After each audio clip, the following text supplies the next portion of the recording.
Hello बच्चों, इस सवाल में बोला है a solid material is supplied with heat at constant rate, the temperature of the material is changing with the heat input as shown in the figure. Study the graph carefully and answer the following questions. What do the horizontal section AC and CD represent? If CD equals to 2BA, what do you infer? What does slope DE represent? The slope of OA is greater than the slope of BC. What does this indicate? तो इनके अपन को answers करने हैं. ठीक है, तो सबसे पहले अपन को समझना चाहिए यहाँ पे सॉलिड है. ठीक है, सॉलिड की अपन ने हीटिंग की है ना, मतलब यहाँ पे उसका टेम्परेचर बढ़ रहा है. फिर ए से बी में आप देखोगे ये मेल्ट कर गया, लिक्विड बन गया, मतलब बी पे आके वो लिक्विड हो गया. फिर बी से सी में लिक्विड का टेम्परेचर बढ़ाया गया. फिर सी से डी में जो लिक्विड है उसका टेम्परेचर कांस्टेंट होते हुए वो एक्चुअली वेपोराइज हो रहा है, तो यहाँ पे वेपोराइज हो रहा है. और फाइनली डी पे वो पूरा पूरा गैस बन गया, वेपर बन गया. और डी से ई में गैस का या वेपर का टेम्परेचर बढ़ाया जा रहा है, तो ये ओवरऑल हो रहा है. तो बोल रहा है ए सी और सी डी में क्या हो रहा है, तो ए सी रीजन में, ए से सी रीजन में अपन बोल सकते हैं इस रीजन में सॉलिड था. वो सॉलिड पहले तो मेल्ट हुआ, लिक्विड बना, और मेल्ट होने के बाद जो लिक्विड बना, जब वो सॉलिड मेल्ट होके लिक्विड बना तो वो लिक्विड पहले तो हीटअप हुआ, उसका टेम्परेचर बढ़ा, जो भी हीट इनपुट आ रहा है उससे उसका टेम्परेचर बढ़ गया. ठीक है, तो एसी में लिक्विड पहले सॉलिड मेल्ट हुआ और फिर उस लिक्विड का टेम्परेचर बढ़ाया गया. वेयर एज सी डी में अपन अगर बात करें, सी से डी में जो भी वो लिक्विड था वो वेपोराइज हुआ, मतलब यहाँ पे लेटेंट हीट की बात हो रही है.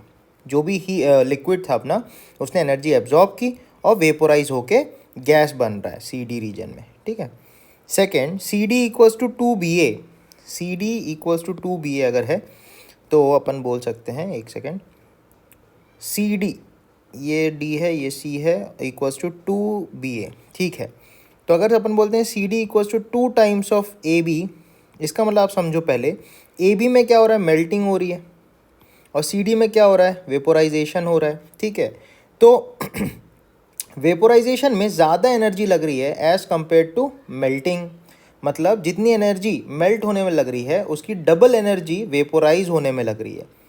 ठीक है, तो यहाँ से अपन ये चीज़ बता सकते हैं. तो यहाँ से अपन बोल सकते हैं latent heat of vaporisation is more then latent heat of fusion, ये चीज़ अपन बता सकते हैं. ठीक है, third question, what does the slope D E represent. अब जो डी ई स्लोप है आप देखोगे, डी ई स्लोप ये वाला, तो डी ई स्लोप में क्या हो रहा है, जो गैस है उसका टेम्परेचर बढ़ रहा है, मतलब वेपर फॉर्म में टेम्परेचर बढ़ रहा है, तो इसको अपन सेंसिबल हीटिंग ऑफ वेपर बोल सकते हैं.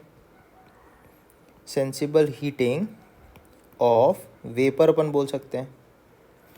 ठीक है, फाइनल क्वेश्चन है, slope O A is more than slope of B C, what does this indicate. तो आप देखोगे ओ ए और बी सी. ठीक है, ओ ए में क्या हो रहा है, एक्चुअली ओ ए में सॉलिड जो है उसका टेम्परेचर राइज हो रहा है, और बी सी में लिक्विड जो है उसका टेम्परेचर राइज हो रहा है. ठीक है, तो सॉलिड में जो हीट कैपेसिटी होगी, एस से अपन बोल दे रहे हैं, और लिक्विड की हीट कैपेसिटी जो होगी, इनके बारे में अपन को सोचना है.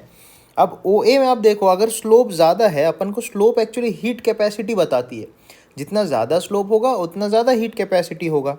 तो क्योंकि सॉलिड का हीट कैपेसिटी ज़्यादा है तो इसके टेम्परेचर बढ़ाने के लिए अपन को कम हीट इनपुट देना पड़ेगा. अगर दोनों में टेम्परेचर राइज आप सोचो सेम है, या फिर same amount of temperature upon rise कर रहे हैं, तो सॉलिड में जो हीट सप्लाई करनी पड़ेगी वो कम करनी पड़ेगी. और लिक्विड के केस में अगर अपन को, लिक्विड के केस में आप देखोगे बीसी में जो स्लोप है वो क्या है, बीसी के केस में जो स्लोप है वो एसी की ओ ए की तुलना में कम है. तो स्लोप क्योंकि कम है तो यहाँ से अपन बोल सकते हैं स्लोप इज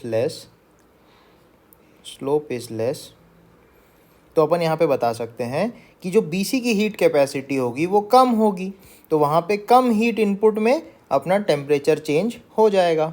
ठीक है, तो अपन बोल सकते हैं सॉलिड का specific heat is more than liquid का स्पेसिफिक हीट. तो फोर्थ वाले पार्ट का ये आंसर हो जाएगा. ठीक है, थैंक यू बच्चों.